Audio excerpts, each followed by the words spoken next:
Olá pessoal, sejam bem-vindos ao Vencendo Concursos. Nós vamos dar continuidade aí às nossas aulas, aos nossos estudos e para isso, obviamente, precisamos resolver questões de provas anteriores relacionadas ao tema. Então, quero que você visualize aí comigo as questões. Nós vamos resolver 10 questões aqui nesse bloco, tudo bem? O material tá aí para você baixar, então você pode baixar o material abaixo aí do vídeo.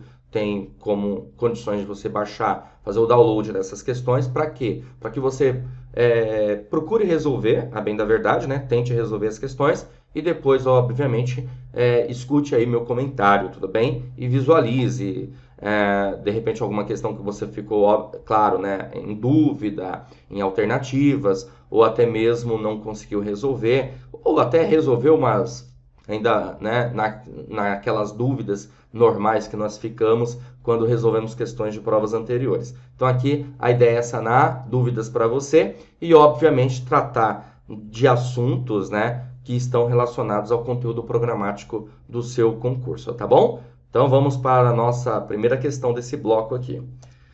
Bom, a questão que nós vamos resolver, ela, apesar de ser de 2009, é uma questão que pode, obviamente, a banca examinadora utilizá-la, pelo menos o seu esqueleto, né?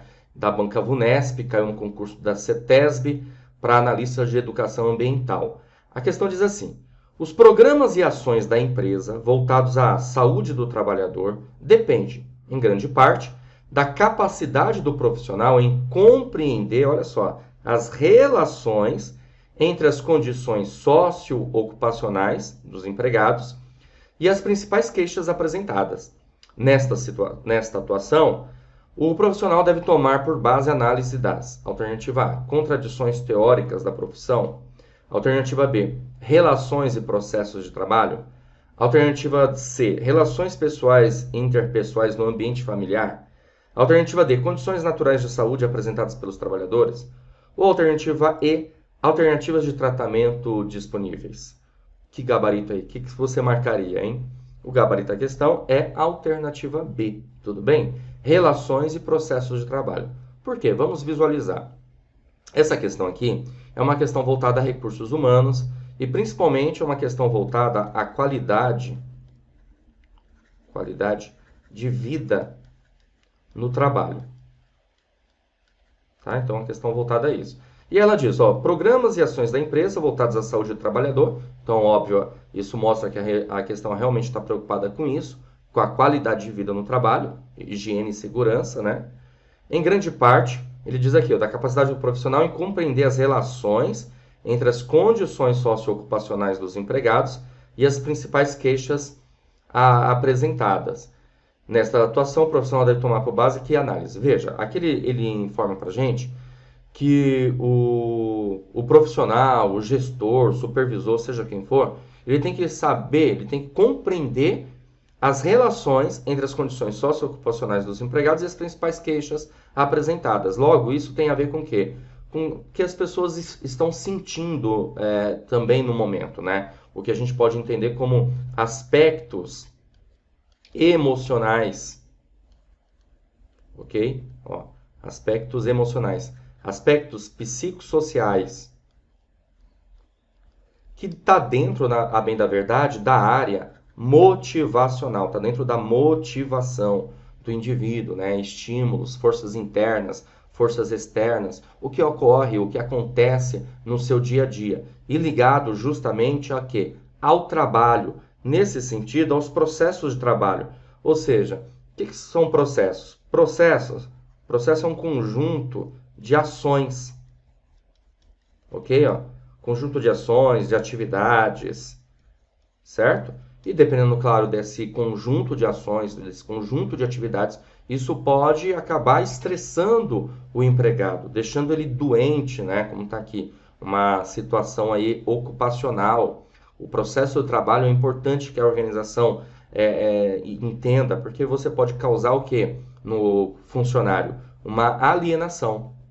Você com certeza absoluta já assistiu aquele filme, né, do Charlie Chaplin, Tempos Modernos. Se você não assistiu todo, talvez uma parte.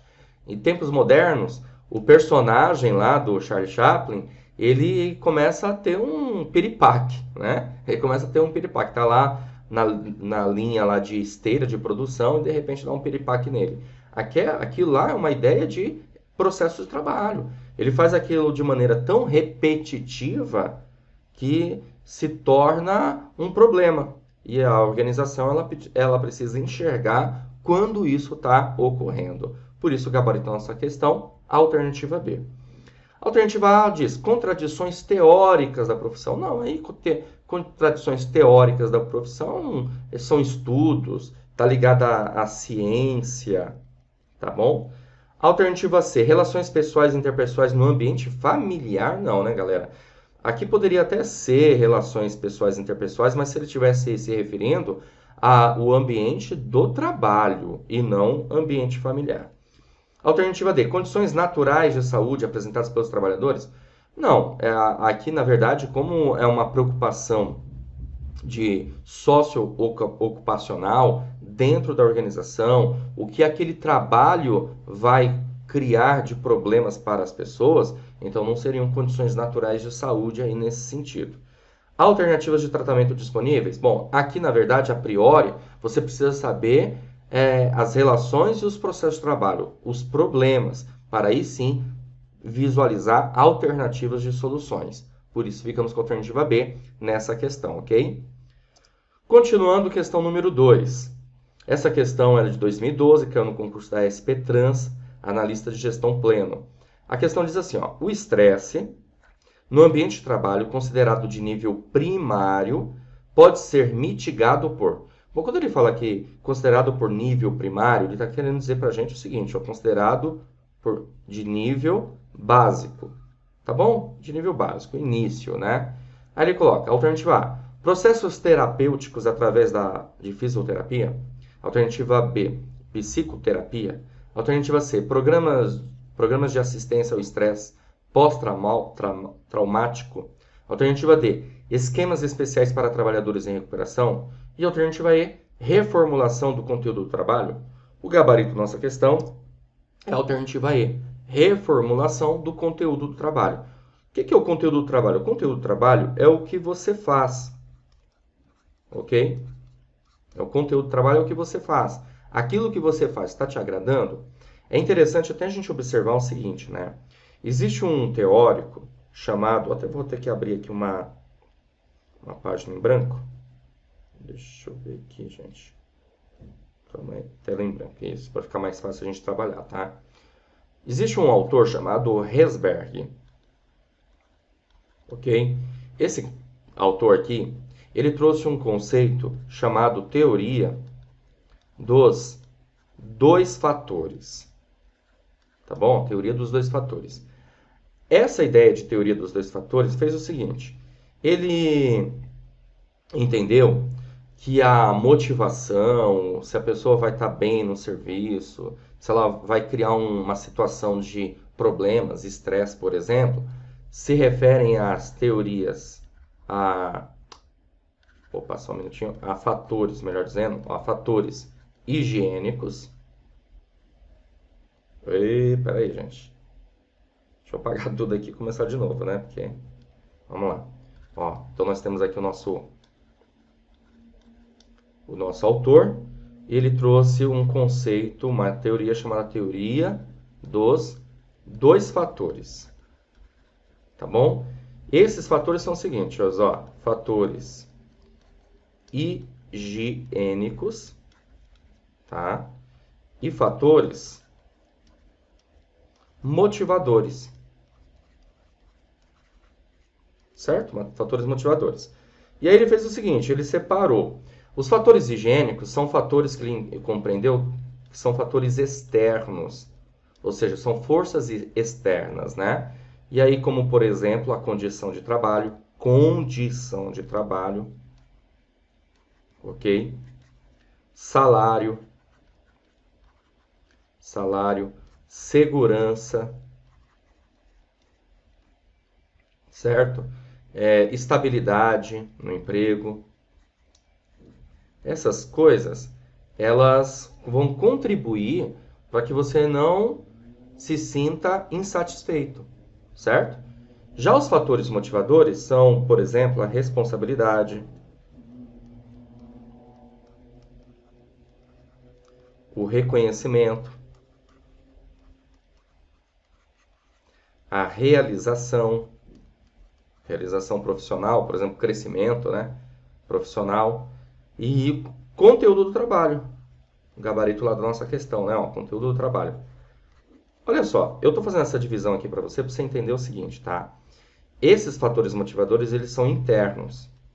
Eles vão contribuir para que o funcionário esteja bem, feliz, motivado, certo? São estímulos dessa maneira. Obviamente, se uma carga for muito pesada e aquele funcionário não aguenta aquilo, qual é a consequência? Vai gerar um estresse nele. Exemplo, responsabilidade. Se o cara tiver uma responsabilidade maior do que ele aguenta, obviamente ele vai ficar doente. Ele vai ter um problema de saúde no trabalho voltado ao estresse, por exemplo. Assim vai acontecer também com o conteúdo do trabalho. O conteúdo do trabalho para aquele funcionário é muito pesado, né?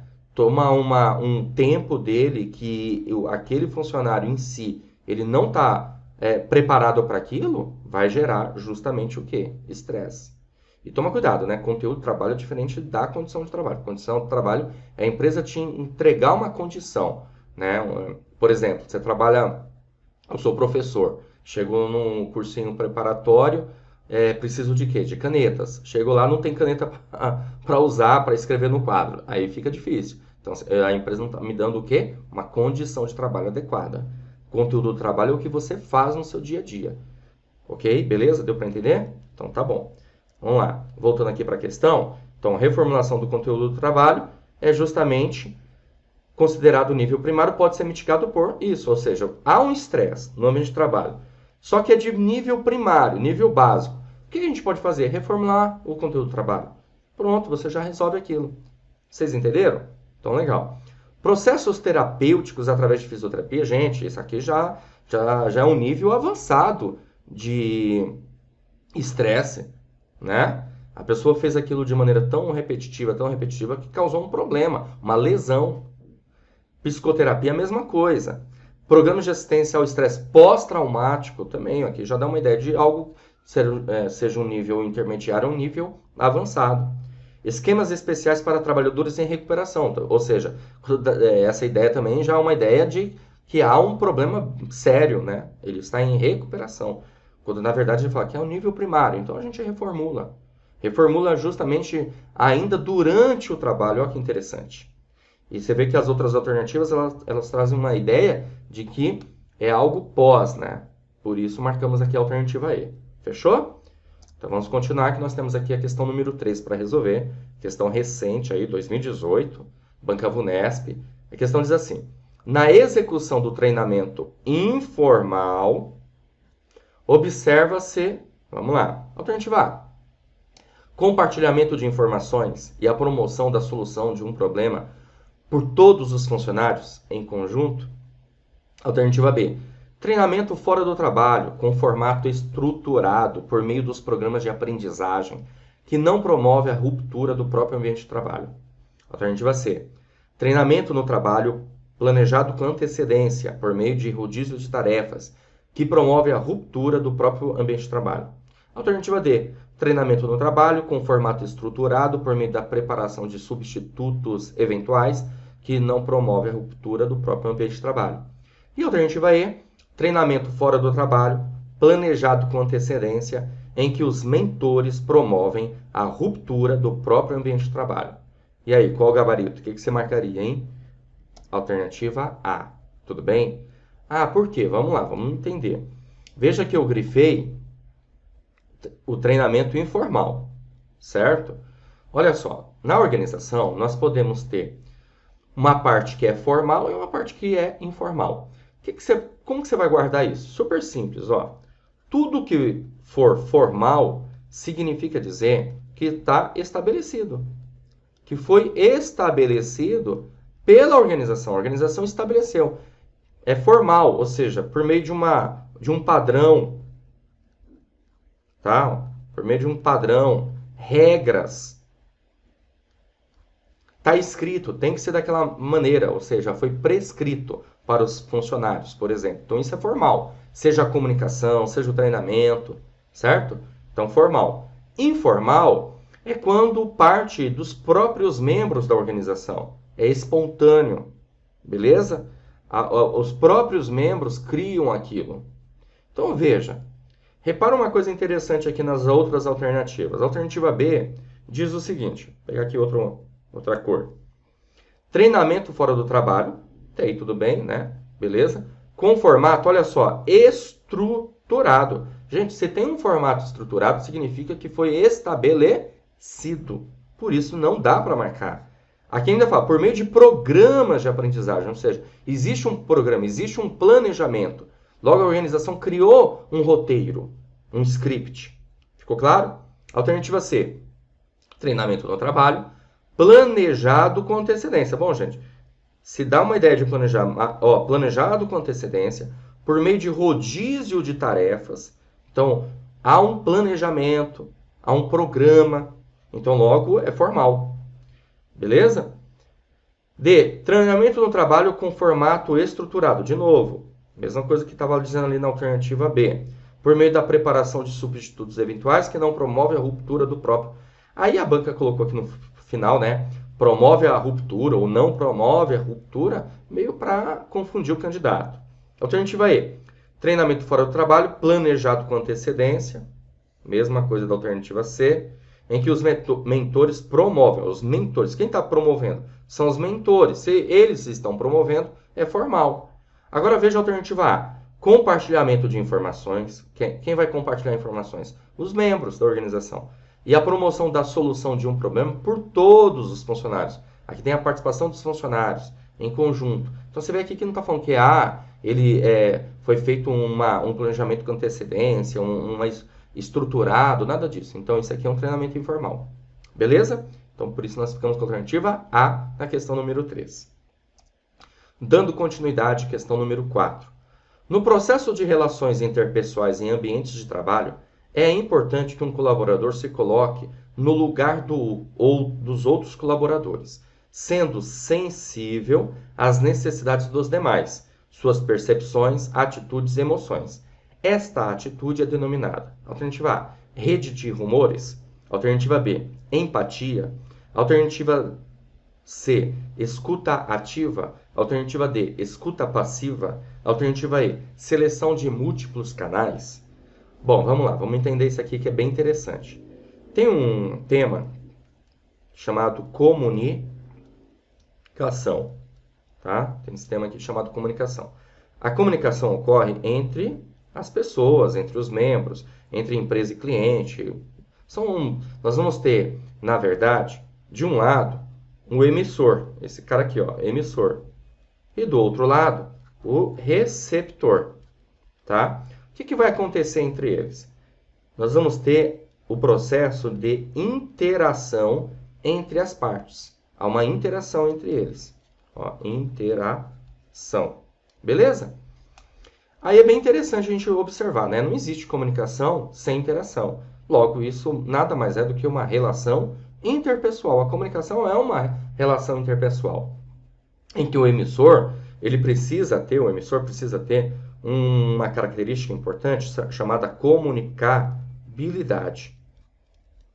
Tá? Ó, comunicabilidade. E o receptor precisa ter uma coisa que nós chamamos de percepção. Vamos lá, o que é comunicabilidade? Comunicabilidade é você se fazer entender.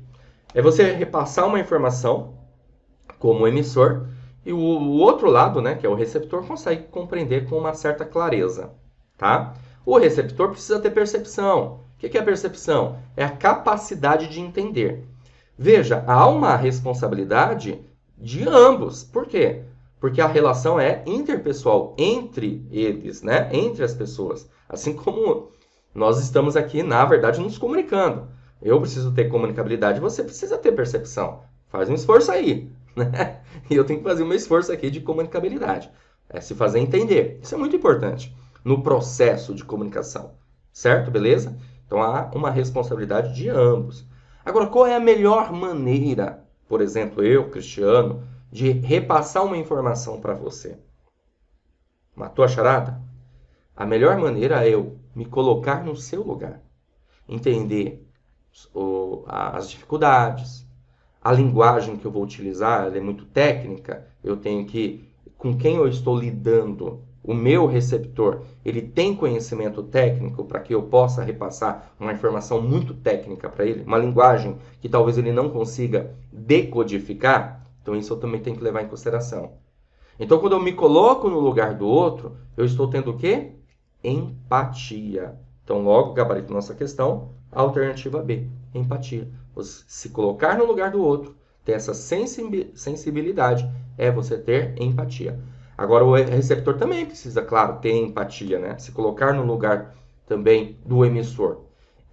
Quando isso ocorre, certeza absoluta que a comunicação, a relação interpessoal vai melhorar e muito. Beleza? Ficou claro isso? Bom, aí a alternativa A tá, rede de rumores. Rede de rumores são boatos, né? Isso não vai ajudar a contribuir. Alternativa C, escuta ativa. Beleza, escuta ativa é realmente importante as pessoas terem, né? E nesse sentido, quem está ouvindo precisa ter essa escuta ativa para conseguir captar o maior número de informações. Mas veja que aqui a questão está se referindo a se colocar no lugar do outro. Né? Então, óbvio, não é escutativa. Escutativa é você estar muito ligado ao que você precisa escutar, participar daquilo, compreender e filtrar.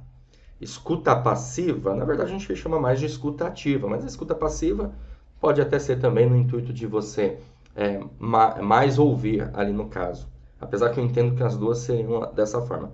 Seleção de múltiplos canais. Bom, aqui está se referindo aos canais de comunicação, tá? De que maneira a informação será repassada. Não é o caso. Então, aqui, se colocar no lugar do outro é empatia. Beleza? Fechamos mais uma questão aí. Vamos dar continuidade. Olha só o gabarito aí da nossa questão. Alternativa B, né? Vamos lá, questão número 5. Essa questão caiu em 2013, Banca Vunesp, ITESP, Analista de Desenvolvimento Agrário, Serviço Social, RH. O capitalismo contemporâneo globalizado apoia-se no processo de reestruturação produtiva, do qual resultam diferentes formas de organização e gestão do trabalho. Decorrem daí os seguintes processos no mundo do trabalho. Alternativa A, terceirização, segurança e trabalho formal. Alternativa B, subcontratação, assessoria e formalização. Alternativa C, competição, pulverização e organização pública. Alternativa D, precarização, informalidade e flexibilidade. Alternativa E, serviço autônomo, formal e promocional. O gabarito dessa questão é a alternativa D de dado. Precarização, informalidade e flexibilidade. Vamos ver por quê, né? Ele falou o capitalismo contemporâneo, então algo novo. Se a gente pensa em capitalismo contemporâneo, globalizado, apoia-se numa reestruturação produtiva da qual resultam diferentes formas de organização e gestão do trabalho, a gente descarta aqui o trabalho formal, gente. Ah, mas e a terceirização? Ah, beleza. Mas trabalho formal seria mais algo que sempre existiu, vamos dizer assim, né? Então não é uma reestruturação, algo novo, outra forma, né? Subcontratação, beleza. Assessoria, tá. Formalização, não. C, competição, ok. Tá? Pulverização, tá. Pulverização no sentido de tá mais pulverizada as informações, né? Elas estão em todos os lugares. Organização pública, não. Tá? Está falando de capitalismo contemporâneo, reestruturação.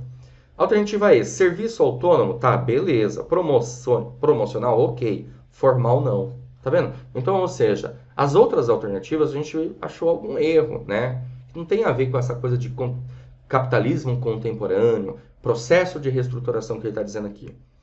Agora, veja, quando ele fala aqui precarização, aí é interessante, né? Veja, com essa coisa de diferentes formas de organização, reestruturação, capitalismo contemporâneo, em alguns momentos a gente vai ter algo precário, uma precarização do trabalho, certo? E a informalidade está presente nessa nova reestruturação e também a ideia da flexibilidade, ou seja, as empresas, as organizações estão mais flexíveis, até a própria administração pública, por meio da terceirização, de novas formas de contratação, ok? Só que isso pode também levar a uma precarização. Ficou claro? Então, por isso, a alternativa D na questão número 5. Vamos lá? Continuando. Questão número 6, 2014. A questão diz assim: uma das principais regras de organização do trabalho é, alternativa A, definição dos objetivos a alcançar, a correta disposição do mobiliário e dos equipamentos, a organização ideal dos documentos e arquivos, o incentivo à centralização, a aposta no trabalho individual. Pessoal, o gabarito da nossa questão é a alternativa A. Por quê? O que a gente precisa ter, na verdade? A definição dos objetivos, ou seja, aquilo que a própria questão já traz, né? Aquilo que se pretende, como está dizendo aqui, alcançar. Aquilo que é desejável. Beleza? Eu preciso passar no concurso, então eu preciso organizar o meu trabalho, o meu estudo. Eu preciso fazer o quê? Um planejamento. Definir o objetivo, certo? Preciso fazer um planejamento, que é definir, programar, escolher os objetivos, as metas, as estratégias. Beleza? Então, definição dos objetivos, aquilo que se pretende alcançar. A correta disposição do mobiliário, aqui está ligado à eficiência, né? A eficiência, o termo eficiência, correta disposição, ao layout da organização. A organização ideal dos documentos e arquivos, bom, aqui está falando de arquivamento, que tem a ver também com eficiência. O incentivo à centralização, aí não, né? Incentivar a centralização tem a ver com a tomada de decisão.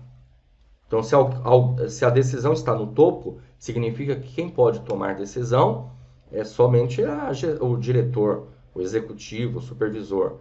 Hoje nós estamos mais tratando do incentivo à descentralização. E a descentralização significa dizer que a tomada de decisão está nos níveis inferiores. A aposta no trabalho individual? Não necessariamente, né? Então nós ficamos aqui com a alternativa A.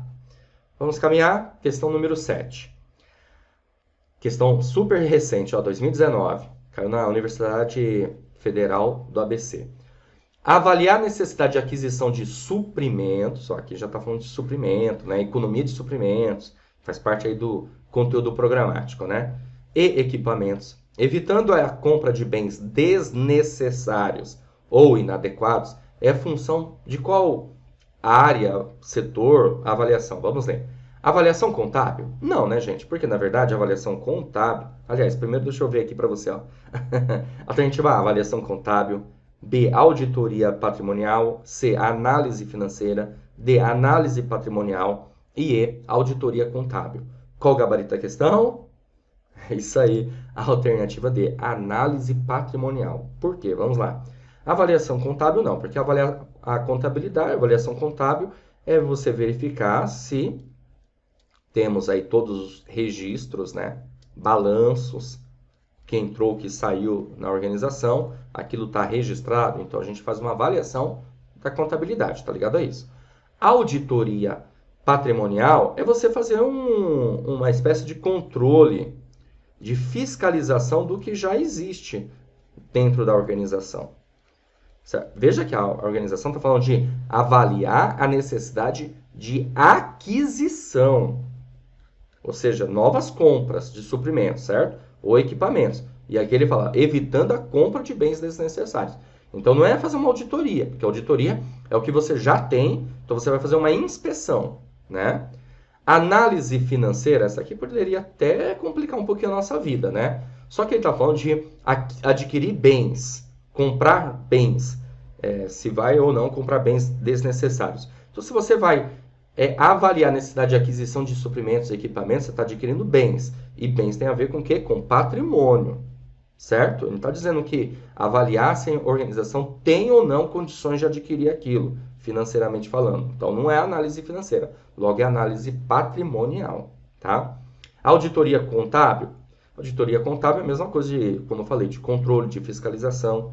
Então, aqui poderia, de repente, levar você ao erro, seria essa aqui, análise financeira, toma cuidado. Mas como ele está dizendo aqui, comprar bens, né?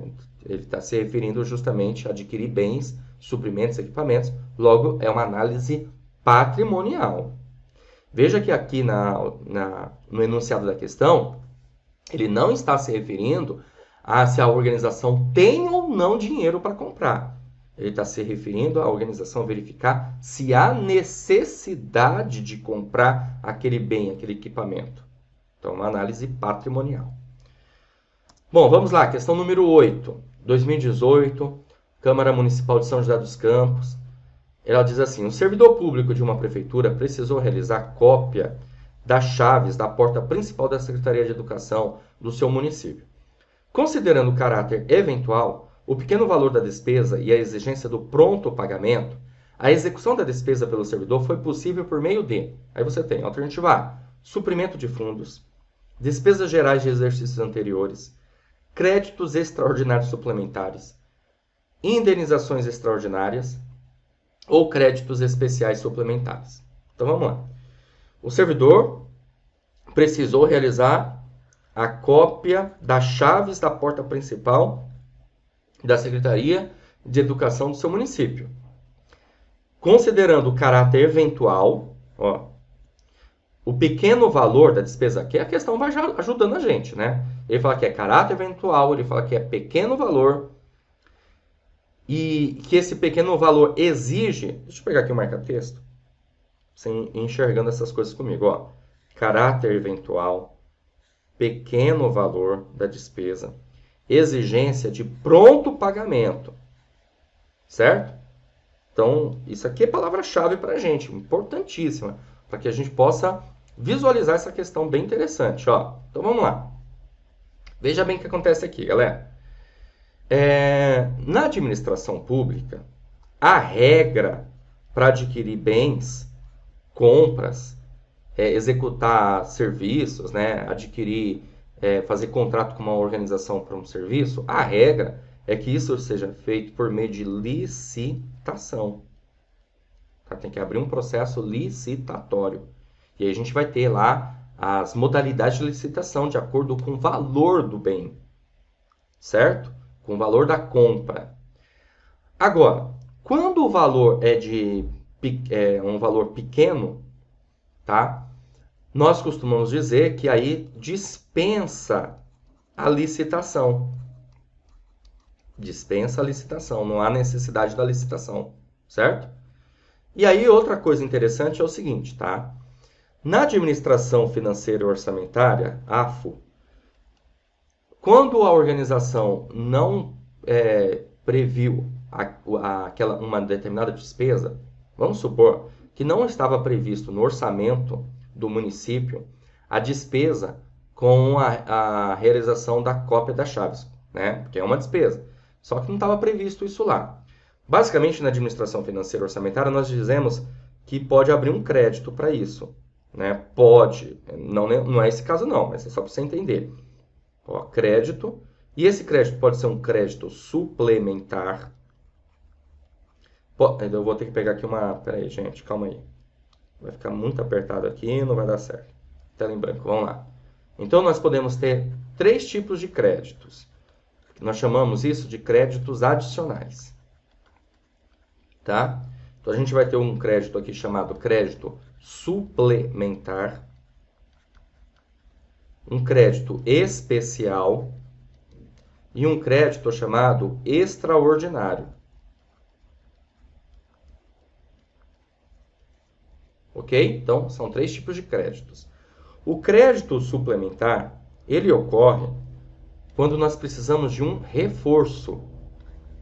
Ou seja, o dinheiro que foi autorizado para o órgão X, Y, Z, departamento utilizar, não será suficiente. Então, quando não é suficiente, o que o Poder Executivo vai ter que fazer?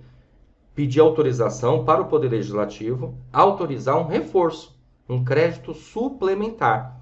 E para isso acontecer, tem que ter recurso. Não dá para você abrir um crédito sem recurso, tá? Então, é autorizado por lei, aberto por decreto. Um crédito especial é uma nova despesa. Uma despesa que não estava prevista no orçamento e você vai precisar de um crédito para aquilo. Também precisa de autorização legislativa para ser aberta. Beleza? Então, é autorizado pelo Poder Legislativo e aberto por decreto executivo, ok? Crédito extraordinário ocorre quando há um caso imprevisto, mas não é um caso imprevisto qualquer, é quando há uma calamidade pública. Exemplo, ocorreu tempos de chuva, uma enchente gigantesca na cidade, entendeu?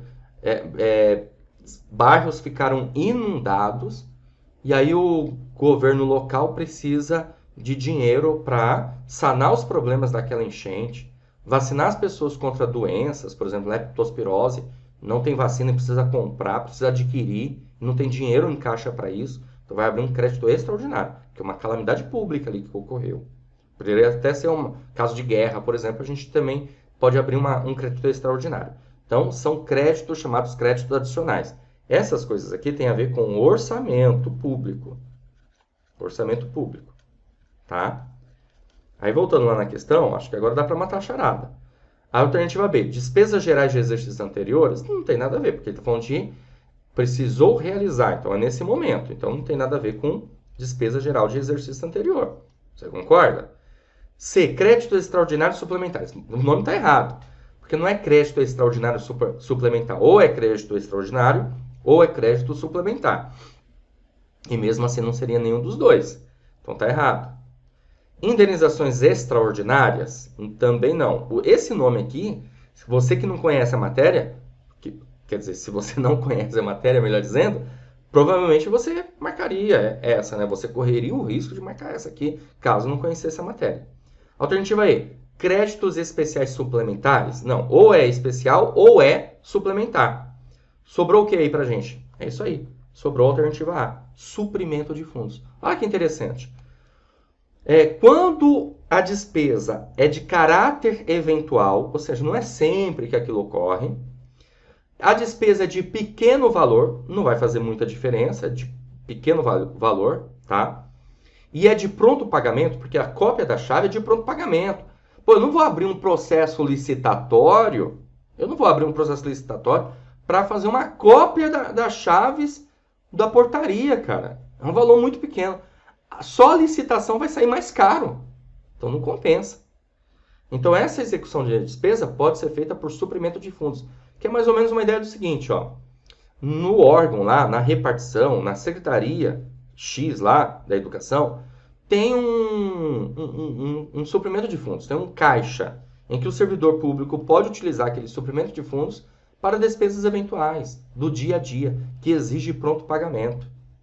Que não há necessidade de abertura de uma licitação pelo valor, é de pequeno vulto, pequeno valor, certo? Então, por isso, nós marcamos a alternativa A. Ficou claro isso? Maravilha. Vamos dar continuidade aí, ó. Apareceu para você a alternativa A na questão número 8. Vamos resolver mais uma questão. Galera, questão número 9, 2018. A questão diz assim, ó. O treinamento e desenvolvimento formal faz-se necessário, pois as habilidades se deterioram e podem tornar-se obsoletas. A habilidade de interagir eficazmente com os colegas e os chefes dentro da unidade de trabalho representa uma das 4 categorias básicas, denominada o quê? Aí você tem solução de problemas, B, técnica, C, empatia, D, interpessoal ou E, linguagem. Qual o gabarito da nossa questão? Espero que você tenha marcado a alternativa D, interpessoal. Porque aqui a questão está se referindo a uma determinada competência.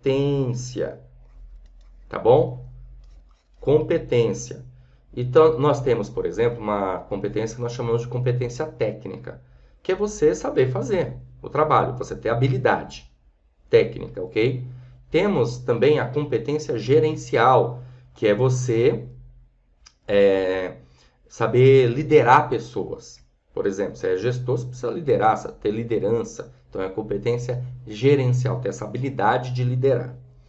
Nós podemos ter, nesse sentido também, a competência organizacional, que aí é a competência da organização essencial, de ter uma vantagem aí competitiva perante o mercado.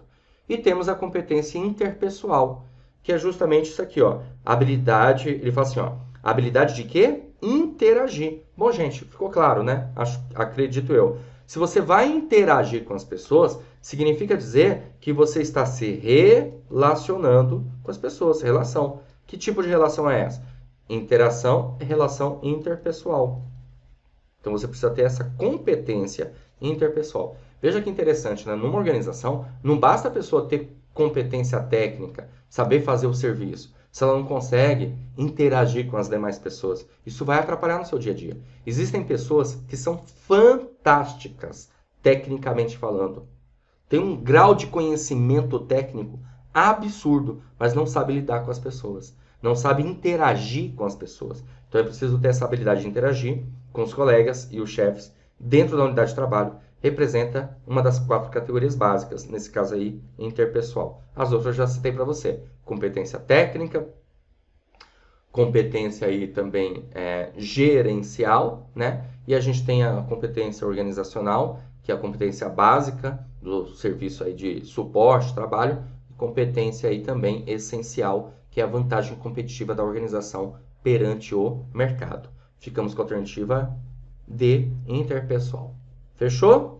Então vamos caminhar. Eu trouxe até aqui um conceito para você mais apurado sobre competência interpessoal. Olha só, visualizei comigo. Competência interpessoal. A competência interpessoal é a habilidade de lidar eficazmente com relações interpessoais, de lidar com outras pessoas de forma adequada às necessidades de cada um e às exigências da situação. A habilidade de lidar com situações interpessoais engloba várias habilidades, entre as quais destaca-se aí a flexibilidade perceptiva e comportamental, que significa procurar ver de vários ângulos ou aspectos a mesma situação e atuar de forma diferenciada, experimentando novas condutas percebidas como alternativas de ação. Interessante aqui o conceito, né? Continuando, vamos resolver a questão número 10. A questão número 10, ela caiu no concurso aqui, ó, 2015, Câmara Municipal de Descalvado. A questão diz assim: a diversidade de pensamentos e posições pode gerar diversos conflitos dentro do seu departamento e o profissional de secretariado muitas vezes precisa gerenciar e solucionar situações de conflitos mais simples. Duas iniciativas são importantes para a solução de pequenos conflitos internos. Ó, duas iniciativas, melhor dizendo, são importantes para a solução de pequenos conflitos internos. Vamos ver. Identificar os envolvidos e encaminhar o problema diretamente para a chefia resolver. Gente, a questão, veja bem, ela está dizendo duas iniciativas são importantes para a solução de pequenos conflitos internos. Ó, a diversidade de pensamentos, a diferença e posições pode gerar diversos conflitos, realmente. E o profissional de secretariado muitas vezes precisa gerenciar e solucionar situações de conflitos mais simples. Cara, na boa. Um pequeno conflito é preciso, há uma necessidade de levar para a chefia? Com certeza absoluta que não. Então não dá para a gente resolver isso. B. Checar se os envolvidos não possuem histórico anterior de desavenças profissionais e alertá-los. Pode ser. Verificar a procedência das queixas e deixar claro que isso não pode acontecer na organização. D. Avaliar a situação e, dependendo do caso, não se expor encaminhando para o RH. Pô, aí não. Isso aqui está totalmente errado. Você está liderando ali, não tem jeito, né? E escutar os dois lados e detectar se o conflito é pessoal ou profissional e solucionar. Opa, gabarito nossa questão, alternativa aí. Isso aqui é mais condizente, né? Escutar os dois lados é importante, você tem um conflito, então, obviamente, você precisa ter essa escuta. Não adianta escutar só um lado, né? Tem que saber exatamente qual o problema ali. E para isso você vai precisar escutar os dois lados. Detectar se o conflito é pessoal, se ele é profissional e, claro, solucionar. Essa é a ideia. Você vai solucionar. É a sua responsabilidade. Pelo menos essa é a ideia aqui que a banca examinadora passou dessa questão no enunciado. Tudo bem? Ah, professor, por que não? B. Checar se os envolvidos não possuem histórico anterior de desavenças profissionais e alertá-los. Pô, cara, eu preciso primeiro ouvir, saber qual foi o tipo de conflito, o que ocorreu, se ele é pessoal, se ele Não ficar checar se houve um problema, né? Se existe lá uma advertência já no prontuário dos envolvidos. Não. Vamos lá. Verificar a procedência das queixas e deixar claro que isso não pode acontecer na organização. Gente, são coisas que ocorrem, onde existem pessoas, existem problemas, tá? Então ficamos com a alternativa A nessa questão número 10, tá certo?